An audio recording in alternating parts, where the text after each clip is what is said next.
The Mets right now, Sal, are in kind of a lots of different things in the air mode. You hear things that seem almost contradictory, like you can't possibly do all of these things, but I think Zack would probably say, and could say better than me, it's probably normal for a couple days before the deadline. There's a lot of possibilities, and we're not sure what's going to land. You know they're looking for a bullpen. That's been the case all along. They have been talking to the White Sox about Luis Robert. They have been talking to the Rays about Brandon Lau, who I learned today they've been on for like a year, so that's why that's potentially something to watch there. They've been talking to clubs, of course, as we discussed yesterday, about potentially trading Mark Vientos. That's not to say that if a team really wants Brett Beatty and they have what you want, or really wants Acuna, or there's just a lot of different things that could happen right now. And I would say that Stearns seems to be running a trade deadline, or at least exploring things that are a little bit more varied than we expected. It seemed like, yeah, bullpen, maybe a starter, maybe a center fielder. But then you hear about someone like Lau, and you're like, huh, how's that fit? I guess maybe would you be moving McNeil, or then, you know, so like your wheels are kind of turning on all the different things going on. And by the way, I did hear from a team that they were listening on McNeil.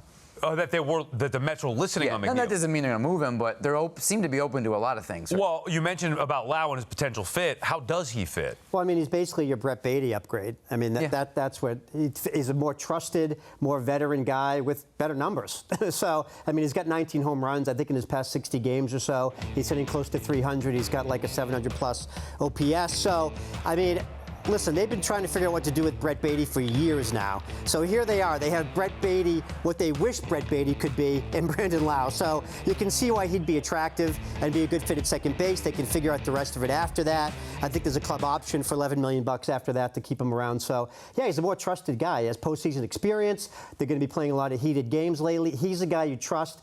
Brett Beatty is a guy you're still rolling the dice. Yeah, and Lau gets me more excited. Oh, I got to learn how to say his name. You read it, it says Low, and I want to say Low, but it's Lau. Understandable. Obviously. It says Low. Yeah, right. But he gets me more excited even than some of the other options that have been out there, even though he may be not a perfect fit where they have a need in center field, which brings us to Luis Robert. What do you think about the Mets' possibility of adding him, Zach? Well, one quick thing on Lau. I think he's, for next year, protection against Pete Alonso walking away. He could be at first base for them. But as far as Robert goes, I think he's a good fit. I mean, he's an enigma. I mean, this guy had a lot of talent. I thought offensively early in his career, pretty good. But the last 750 plate appearances have been brutal. He's still a pretty good defender in center field. I still like the player, but it's just hard to figure out how to value him in a trade at this point, and that makes it hard probably to match up. Now, they need a center fielder. He's a legit center fielder. Look at the other options, maybe not great. And there's some upside there based on his track record. All right, how about Vientos? Andy mentioned him yesterday. Is the Mets maybe floating him out there or whatever, maybe willing to part with him? Would you be willing to part with Mark Vientos? I mean, I'd be willing to part with anybody in the right deal. I have been a little surprised at how they've been riding this wave of based on his performance over the last couple of years. I mean, it seemed like we don't need to sign Pete Alonso. We've got Vientos that could step in. And now that he's not performing, it's, you know, maybe we'll talk about him in a like a buy low for a buy low and Luis Robert. So I don't really understand that. You know, there are some deals where it could make sense. You know, if they're going to trade him for, you know, some arms, maybe from like a team like the Pirates that just needs position players, that could make some sense. But it's a little surprising. I don't expect David Stearns to be someone that's kind of up and down with the performance of a player, and that's been a little surprising. I mean, it's hard to believe that we're having this conversation, right, after what he did last year. I mean, this was the team's #2 hitter. He was their October star pretty much, and it's crazy to have that conversation. But, I mean, what does he really do besides show some pop, you know? He's not a good defender. He doesn't run. I mean, he was great for them when they needed an offensive weapon last year. He fit that mold, and he was great at it, and he still has the ability. See him right there hitting the grand slam last night. But he's not a multi-dimensional player. So if you could get somebody to bite on that, guys, on that type of power, then I don't see why you wouldn't move him at this point, because where does he fit exactly in your team? But also, he still has value because of what he did a year ago. Even last night, you're not going to overreact to one night, but that opposite field pop like that power, that's valuable. Combined with what he did a year ago, combined with the idea of maybe not having Pete after next year, or the idea of just needing a bat to DH, and he's under control for 4 more years, so that would be appealing. All right, how about the pitching aspect? What's the Mets' plans here as far as the pitching goes at the deadline? Get some. They want pitching. Look, I think this time of year, and I mean this up to the moments before the 6 p.m. deadline if they haven't made a deal yet, I don't get too hung up on which pitcher, but it's more like type, and they really want an impact reliever, Okay. whether it's a setup guy.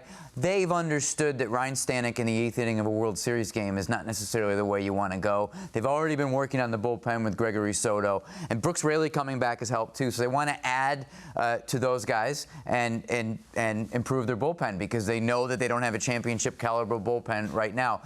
They've been on the fringes of starting pitching conversations all along.